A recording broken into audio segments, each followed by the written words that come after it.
Good afternoon, dear class 6 students. So, again, welcome back in the English class. So, today we are going to start our new chapter, that is chapter 8, The Haunted Fear. And I hope you have done the paragraph on H.G. Wells. H.G. Wells का information मैंने दिया था और शायद आप लोग ने वो complete भी किया होगा. And you have to show me that also. Now the haunted fear. Haunted का मतलब होता है भूत प्रेत से ग्रसित, भूत प्रेत के कारण डर.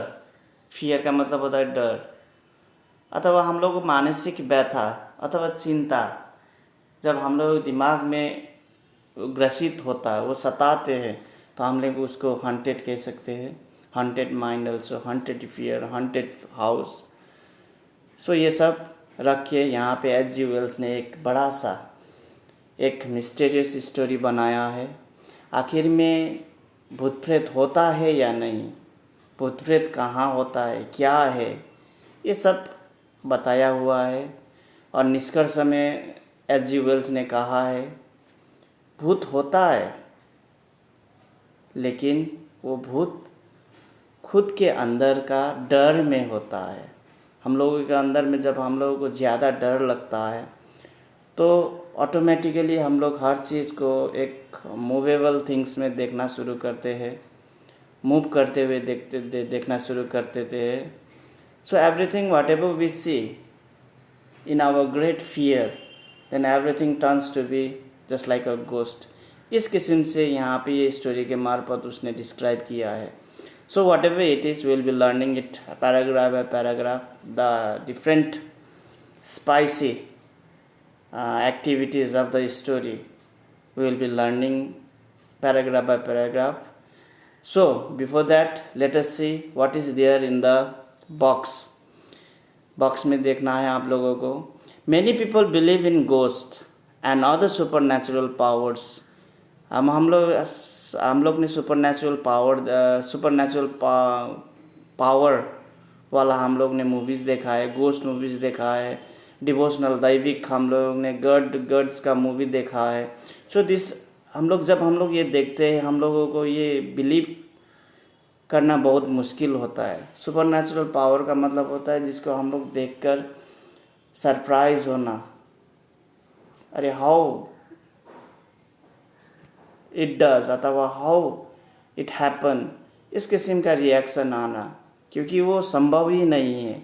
Now let us see given is the story of a brave young man who decides to prove that ghost don't exist. यहाँ पे एक ब्रेव आदमी का एक कथा बताया है जो सोचता है कि भूत एग्जिस्ट नहीं करता है, भूत का अस्तित्व ही नहीं है.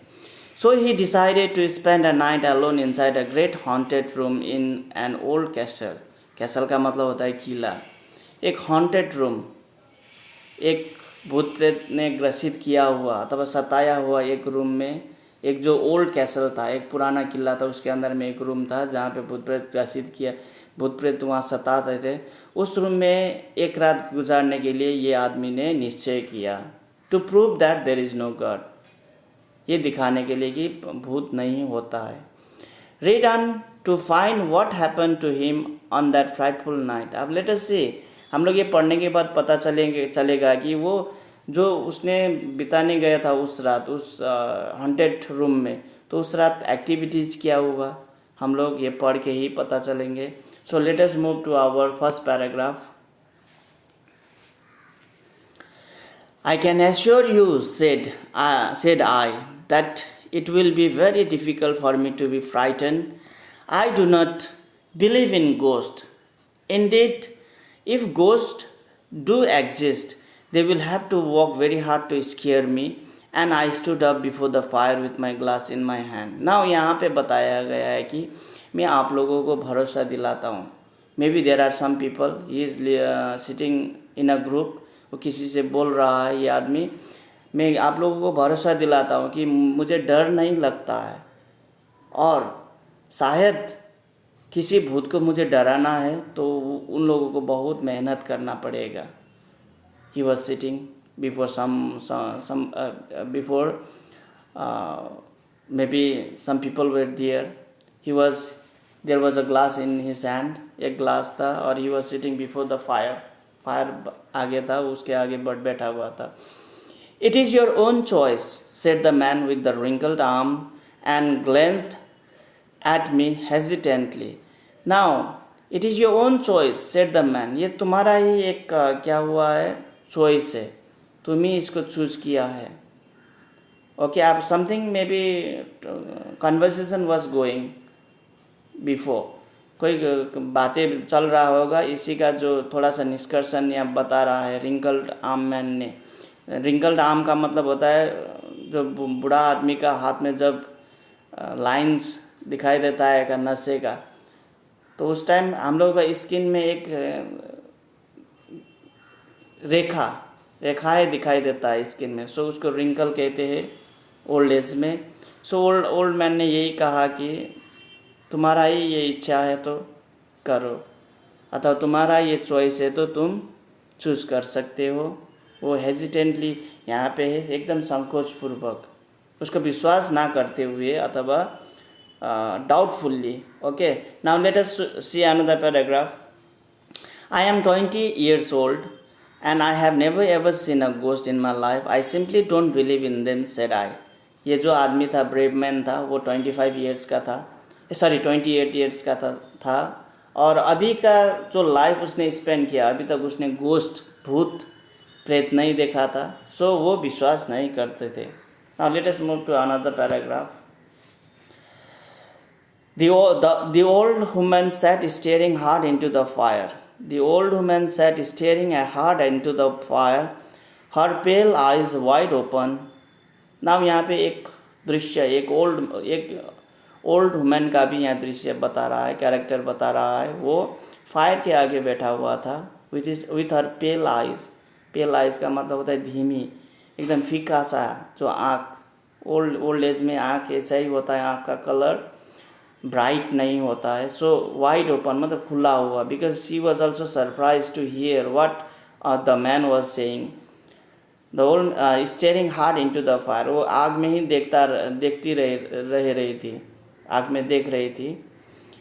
She broke in with a monotonous tone. एकदम बोरिंग वॉइस में अथवा बोरिंग तरीके में, लय में उसने कहा, But in all those 28 years you have never seen a house like this. तुम जितना भी अभी तक साल हुए हो, उस साल तक तुमने भूत नहीं देखा, प्रेत नहीं देखा, लेकिन तुमने इस तरह का घर भी नहीं देखा होगा जो हम लोग बात कर रहे हैं. So now let us see what happens. It is full of tragedies and sorrows. I have suspected that the old people were speaking so gloomily to enhance the curious nature of the house that they had been looking after. Now यहाँ पे बताएगा जो old women कह रहा है, अभी तक का जो तुम साल बिताए हो और तुम कह रहे हो भूत नहीं देखा, प्रेत नहीं देखा, शायद तुमने अभी तक इस तरह का घर भी नहीं देखा होगा. ये घर में बहुत ट्रेजिडी एंड सॉरो. ट्रेजिडी का मतलब होता है दुखद घटना, जस्ट लाइक हम लोग कहते हैं ना सुसाइड, आधा उम्र में मर जाना, इस किस्म का सब यहाँ पे घटना घटी है. यहाँ पे HALF लिखा है, HAVE बनाना है.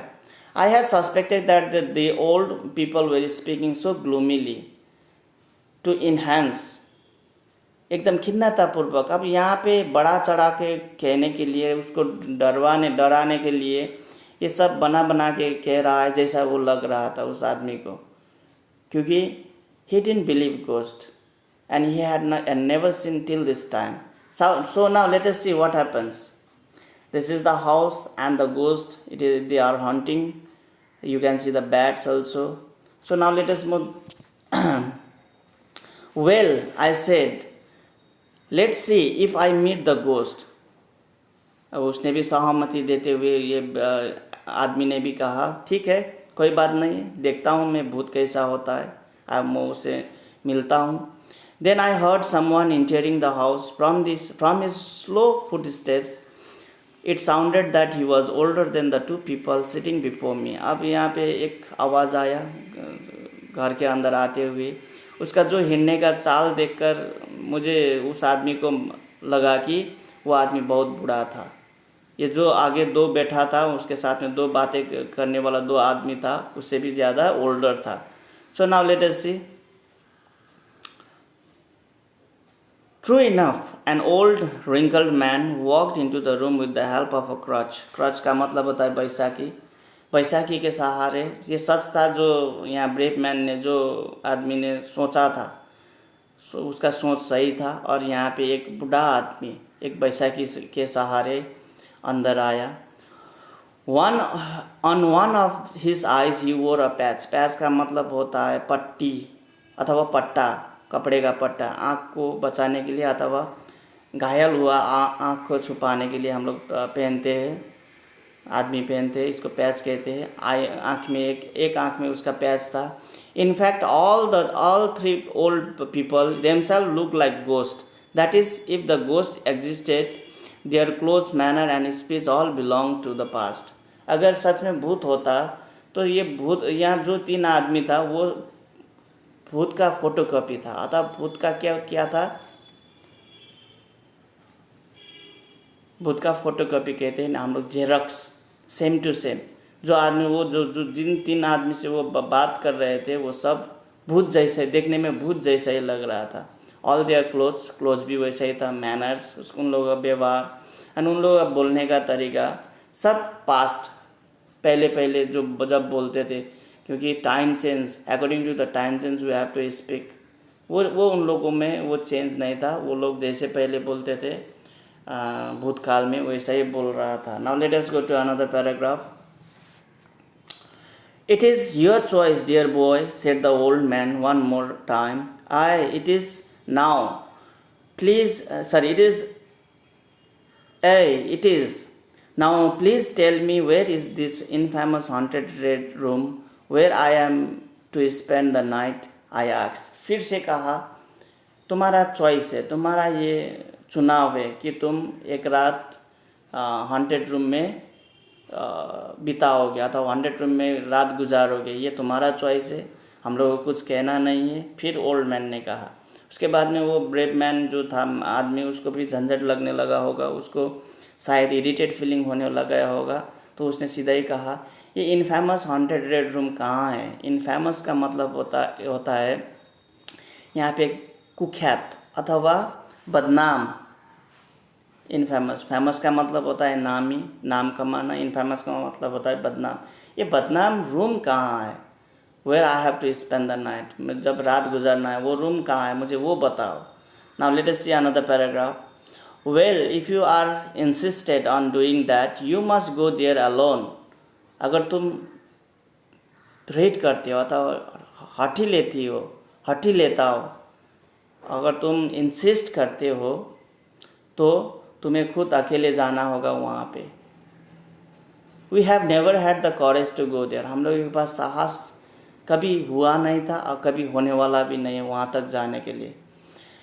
There is a candle outside, light it to see the way. Candle है बाहर, आप कैंडल को लीड करो अथवा कैंडल को आग जलाओ। टू सी द वे, रास्ता देखने के लिए। Walk along the passage till you come across a spiral staircase. Spiral staircase का मतलब होता है सीढ़ी, जो हम लोग की स्पायरल मतलब घुमनते सीढ़ी कहते हैं ना, जो घूमते हुए ऊपर चला जाता है। सो पैसेज से तुम पैसेज के हुए चले जाओ and you come across a spiral staircase तुम पहुंच जाओगे। Climb and then you will see a door which is covered with a green cloth. उस सीढ़ी के ऊपर चढ़ो और तुम्हें एक दरवाज़ा मिलेगा जो ग्रीन, हरा कपड़ा से ढका हुआ है। Enter the corridor through the door. The red room is the last one at the end of the corridor. Finished the old man. Old man ने नाउ यहाँ पे इंटर द कॉरिडोर। अब यहाँ पे जब तुम क्लाइंब करोगे तो हरा क्लोथ से ढका हुआ डोर मिलेगा, उसके अंदर चले जाओ तो लास्ट वो कॉरिडोर में चले जाओ। कॉरिडोर का लास्ट एंड में जो रूम मिलता है तुम्हें, वो क्या है? वही हॉन्टेड रूम है। उसको हम लोग यहाँ पे पैसेज में रेड रूम भी कहा गया है। सो ये बातें करते करते हुए ओल्ड मैन ने अपना बातें ख़त्म किया. Now let us move to another paragraph. I walked along the dark and shadowy corridors to reach the Red Room. Red room पहुंचने के लिए मैं एकदम अंधकार रहस्यमय वे पैसेज, कॉरिडोर का मतलब होता है नैरो स्पेस, नैरो पैसेज, इसके तरफ में मैं बढ़ गया. Red to reach the red room तक पहुंचने के लिए. Dark shadows dance across. Dark shadows मतलब अंधेरा, अंधेरा जो छाया जो डांस कर रहा था इधर उधर, because it was whole over around the brave man. It was dark, वो कुछ भी नहीं देख रहा था, सिर्फ छाया, अंधेरा छाया. And he had a candle in his hand. So the candle, the light of the candle, it was also producing the images, other it was producing the shadows. अब यहाँ पे छाया. Now I dare not look behind. अब वो घबरा गया यहाँ तक आने के बाद. वो अब पीछे मुड़कर भी देखने का उसको साहस नहीं हो रहा है. पहले तो बहुत साहस कर रहा था ये आदमी, लेकिन अभी वो उसका जो साहस था, जो ब्रेवनेस था, वो हार गया, वो डर गया. इसके रिजल्ट में क्या हुआ, वो पीछे मुड़कर भी देख नहीं सक रहा था, हिम्मत नहीं हो रहा था. The corridor smelled humid. Humid का मतलब होता है थोड़ा हल्का सा पानी, पानी पे जो भीगा हुआ, जो हम लोग जो फ्लोर होता है अथवा वॉल होता है, उसका सेंट कैसे होता है, उसको हम लोग ह्यूमिड कह सकते हैं. हम लोग specially it is humid, it is the word for the climate, weather, humid climate, भीगा हुआ जैसा. सो नाउ यहाँ पर भी उसी तरह का स्मेल आ रहा था. But before I reach the room I thought I saw shadows of people huddle together. जब रूम पहुंचने से पहले मुझे एक अनुभव हुआ, अथवा मुझे एक आभास हुआ कि सम शैडोज ऑफ पीपल, कुछ आदमी का शैडो, वो क्या हो रहा था, वो लोग एक ग्रुप में बैठा हुआ था अथवा वो एक ग्रुप में खड़ा हुआ था. ऐसे group of people, the shadow of the group of people I saw there. Second I demanded that they show themselves. एकदम घबराते हुए, सेकंड का मतलब होता है शरीर को हिलाना, ट्रेम्बल होना. ऐसे करते हुए वो आवाज़ देकर डिमांड किया अथवा ऑर्डर दिया कि खुद को सामने आए. Not getting a response I went forward but it turned out to be a statue. लेकिन यहाँ पे उसने सांस थोड़ा बहुत निकालते हुए, जब उसने ये डिमांड किया तो उन लोगों ने आंसर नहीं दिया. उसने सांस निकाला और वो आगे बढ़ के देखा तो that was the image of the statue only. वो एक क्या था, मूर्ति था, nothing else. What ever he was seeing, what ever the movement was seeing in that image, that was all the illusion of that brave man. It produced the illusion produced because of his fear, great fear. डर के कारण पैदा हुआ illusion, भ्रम. Now so dear student, we'll stop here and we will as you all know, we do the chapters in two parts, part A and part B. Today we have completed our part A. Tomorrow we will continue the chapter in part B and complete it. Till then, dear student, you have to do the difficult words, you have to revise the chapter. It is very interesting story, so you can beforehand try to understand the whole story, so that when I explain you, at that time you may not get confused, you may feel easy to understand it. So try to read and understand it at home. And the most important thing is that you have to go through with the different difficult spellings. You have to write it in your note copy and you have to learn the spellings. And if you can just find the meanings also. So let us stop here. We will meet it again in the next class tomorrow. Till then, have a nice time, have a great day. Thank you for listening the videos. Thank you. Bye bye.